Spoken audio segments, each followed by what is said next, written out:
الحمدللہ ابھی ہم سورہ العادیات سٹارٹ کریں گے اور آیا نمبر 1 پڑھیں گے انشاءاللہ تعالی اللہ کی مدد سے۔ والعادیات ضبحا، قسم ہے دوڑنے والوں کی ہانپتے ہوئے۔ واو قسمیہ آ رہا ہے۔ العادیاتی جمع مؤنث ہے اور یہ فیمیل ہارسز کی بات ہو رہی ہے یہاں پر۔ اور فیمیل ہارسز کی کیوں بات ہو رہی ہے؟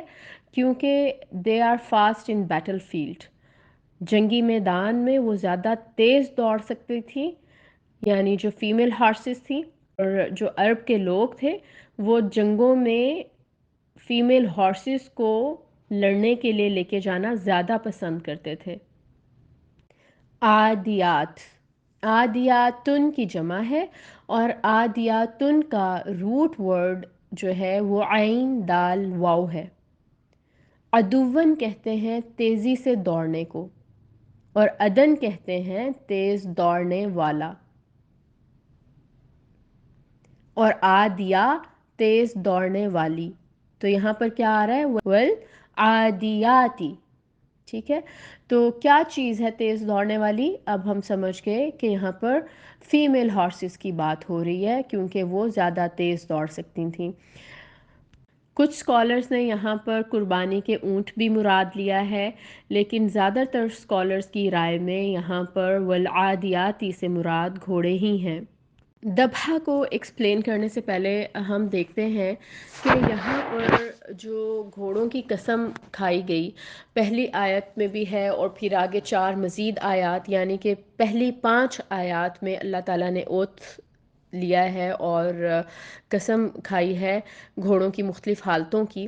تو یہ کیونکہ جب بھی اللہ تعالیٰ نے قرآن میں جگہ جگہ مختلف چیزوں کی قسم کھائی ہے، اور پھر جہاں پہ اللہ تعالیٰ قسم اٹھاتے ہیں کسی چیز کی تو ہمیں اس کو پڑھ کے بس ایسے ہی نہیں گزر جانا، بلکہ ہمیں غور و فکر کرنا چاہیے اور ہمیں پانڈر کرنا چاہیے کہ اللہ تعالیٰ نے یہاں پر اس مخصوص چیز کی قسم آخر کیوں کھائی ہے۔ تو یہاں پہ بھی گھوڑوں کی بات آ رہی ہے سورۃ العادیات میں، اور 5 آیات ہیں جس میں قسم کھائی گئی۔ تو اب آخر اس کی کیا وجہ ہے؟ اسکالرز کے نزدیک یہاں پر گھوڑوں کی بات کر کے مقصد یہ تھا کہ اہل عرب کی اٹینشن کو گریب کیا جا سکے۔ قرآن کے اولین مخاطب جو تھے وہ اہل عرب تھے، ٹھیک ہے۔ تو اللہ تعالیٰ ان کو میسج کنوے کر رہے تھے، اور اگر وہ اس میسج کو اچھے طریقے سے سمجھ آتے تو ظاہر ہے وہ اس کو اچھے طریقے سے پھر آگے کنوے بھی کر سکتے تھے۔ تو ان کو اچھے طریقے سے بات سمجھانے کے لیے ضروری تھا کہ جس چیز کو وہ پسند کرتے ہیں ان سے اسی طریقے سے بات کی جائے۔ تو اہل عرب کا بہت زیادہ انٹرسٹ تھا گھوڑوں میں۔ گھوڑے ان کے لیے ایسٹ تھے اور سورس آف انٹرٹینمنٹ بھی تھے۔ عرب کیا کرتے تھے؟ دن کو گھوڑوں کی ریس کراتے، ان کے مقابلہ بازیاں کراتے، اور رات کو ان کی انٹرٹینمنٹ یہ ہوتی کہ وہ بون فائر کرتے، صحرا تھا تو وہاں پر پھر وہ کیا کرتے تھے کہ شعراء کو، بڑے بڑے شاعر حضرات کو اکٹھا کر لیا کرتے اور پھر وہاں پہ شعر و شاعری کی جاتی، کبھی گھوڑوں پہ بات کی جاتی، کبھی مختلف مارکوں پہ اپنی بہادری کے قصے کارنامے بیان کیے جاتے۔ تو عرب کی 2 انٹرٹینمنٹس جو ہیں ہمارے سامنے آتی ہیں، ایک گھوڑے پالنا اور دوسرا شعر و شاعری کرنا۔ اہل عرب کی جو گھوڑوں سے محبت ہے نا، اللہ تعالیٰ کہہ رہے ہیں کہ ٹھیک ہے تمہاری محبت ہے گھوڑوں سے، بس اب تمہیں یہ کرنا ہے کہ اس محبت کو چینلائز کرنا ہے، ٹھیک ہے۔ یعنی کہ گھوڑوں سے جو محبت ہے اس میں اللہ کی اطاعت کا پہلو سامنے رکھو، اور جہاد کی غرض سے گھوڑوں کو پالو اور ان پہ محنت کرو، ان سے پیار کرو، ان کی خدمت کرو، تو تمہیں اس پہ بھی اجر ملے گا۔ عرب کے لوگ نا ویپن سے زیادہ امپورٹنٹ سمجھتے تھے گھوڑے کو، اور عرب کے لوگوں کو گھوڑوں سے اتنی محبت تھی کہ ان کے نام بھی رکھا کرتے تھے، ان کا لینیج مینٹین کیا کرتے تھے۔ اور جو عمدہ نسل کے گھوڑے ہوتے تھے نا، ان کے گھر جب اس گھوڑے کے گھر جب بچہ پیدا ہوتا تو لوگوں کو گواہ بناتے، پھر کاغذ پہ یا کسی شیٹ پہ، لیدر شیٹ پہ، اس گھوڑے کی ماں کا نام اور بچے کا نام، سر نیم، خاندان کا نام، ڈیٹ آف برتھ وغیرہ لکھ کے تو اس کو کاپر باکس میں بند کرتے اور بچے کے گلے میں ڈال دیتے تھے. تو گھوڑوں کو ٹائٹلز دیا کرتے تھے، ریسز کروایا کرتے تھے. تو اس طرح کے شوق تھے عربوں کے گھوڑے کو لے کر. تو اللہ تعالیٰ نے کہا کہ تمہارا شوق ٹھیک ہے، تمہیں شوق ہے گھوڑے پالنے کا، تمہیں ان سے محبت ہے، لیکن تم ان گھوڑوں کے شوق کو اللہ کی اطاعت میں لگاؤ اور پھر تمہیں اس پہ اجر بھی ملے گا. یہاں پر میں آپ کے ساتھ ایک حدیث شیئر کرنا چاہوں گی کہ آپ صلی اللہ علیہ وآلہ وسلم نے فرمایا گھوڑے 3 طرح کے ہوتے ہیں.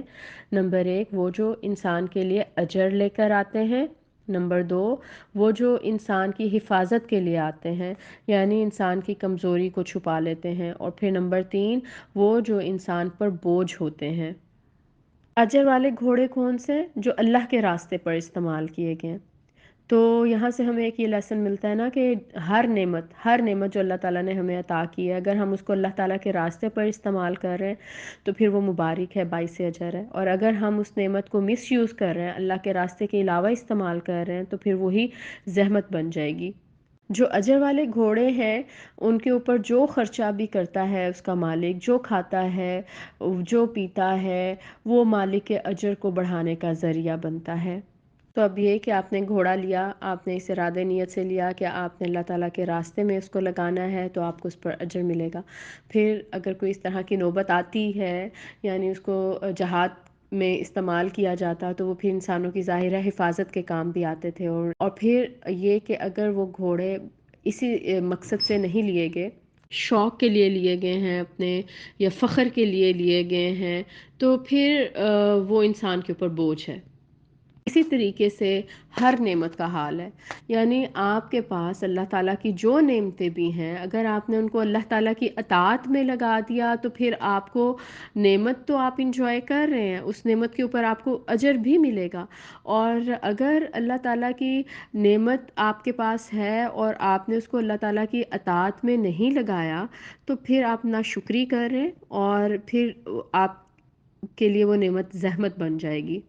تو یہ نعمت ہی اسٹرینتھ بن جاتی ہے، اس پہ اجر ملتا ہے جب نعمت کا پازیٹیو یوز کیا جاتا ہے. اب ہم دیکھتے ہیں دبہن، پینٹنگ، ہانپنا. ٹھیک ہے، جب گھوڑے سرپٹ بھاگتے ہیں، دوڑتے ہیں، پھنکارے مارتے ہیں، اس کو دبہن کہا جاتا ہے. ٹھیک ہے، تو یہاں پہ میں آپ کے ساتھ 3 ٹرمز ڈسکس کروں گی. ایک یوز ہوتا ہے ورڈ صحیح الفرس.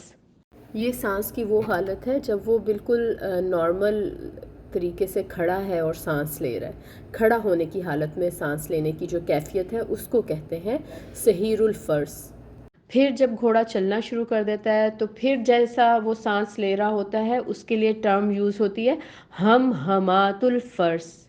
اور پھر عربی میں ایک تیسری ٹرم بھی استعمال کی جاتی ہے گھوڑے کے لیے جب وہ دوڑنا شروع کر دیتا ہے، تو اس کے لیے اس سانس کو مینشن کرنے کے لیے دبہ الفرس کی ٹرم یوز ہوتی ہے. یہاں سے ہمیں پتہ چلتا ہے کہ عربی زبان کتنی ڈیپ لینگویج ہے اور اس میں کتنی فصاحت ہے. تو دبہ الفرس کا جو ورڈ ہے یہ ہمیں بتا رہا ہے دبحہ سے. ٹھیک ہے، تو جس طرح دبحہ کا ورڈ ہے یہ عرب کے لوگ گیدڑوں کے لیے بھی استعمال کیا کرتے تھے، کیونکہ گیدڑ بھی پینٹنگ کرتے ہیں. تو وہ استعمال کیا کرتے تھے اس لفظ کو جب گیدڑ کوئی کسی اپنے شکار کو اٹیک کرتے تھے نا کیولری بنا کر، تو وہ ہمیشہ گیدڑوں کا یہ طریقہ ہے کہ وہ اپنے سے ویک جانور پر اٹیک کرتے ہیں، اپنے سے مضبوط جانور پر اٹیک نہیں کرتے. تو دبحہ کا مطلب ہے کہ سامنے والا جو شکار ہے وہ آپ سے کمزور ہے. تو اب گھوڑوں کے لیے یہ جو دبحہ کا لفظ استعمال کیا گیا نا، عرب اس کو اچھی طریقے سے اب انڈرسٹینڈ کر سکتے تھے کہ یہاں پر کس سینس میں بات کی جا رہی ہے. یعنی گھوڑوں کی ایسی جماعت جو بہت بہادر ہے اور وہ دشمن کو خود سے طاقتور نہیں سمجھتی. ٹھیک ہے، عادیات سے ادف بھی نکلا ہے اور قرآن پاک میں ادون کہا گیا شیطان کو، ادو مبین کہ شیطان انسان کا کھلا دشمن ہے.